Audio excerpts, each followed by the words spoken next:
شادی شدہ عورت چاہے وہ ایک ٹانگ پہ کھڑی تہجد پڑھتی رہے، روزانہ قرآن مکمل کرتی رہے، اس وقت تک وہ ایمان کی حلاوت پا ہی نہیں سکتی جب تک وہ اپنے خامد کے حقوق کا حق ادا نہ کر دے۔ لہٰذا کوشش کریں کہ شادی کے بعد اپنے خامد کے حقوق ادا کریں۔ حقوق میں سب سے بنیادی چیز یہ ہے کہ آپ اس کے لیے لباس بن جائیں، اس کی کمی کو اچھالیں نہ، اس کی کوتاہی کو اچھالیں نہ، رشتہ داروں میں اس کو پریشان نہ کریں۔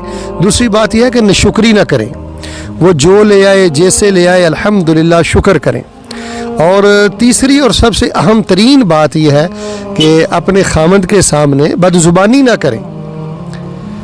اگر کسی وقت وہ غصے میں ہو، موڈ میں ہو، تلخی میں ہو، تو آپ کے لیے شریعت کا یہی حکم ہے کہ آپ پورے وقار، ادب و احترام اور محبت کے ساتھ اس کے غصے کو بھی ڈیل کریں۔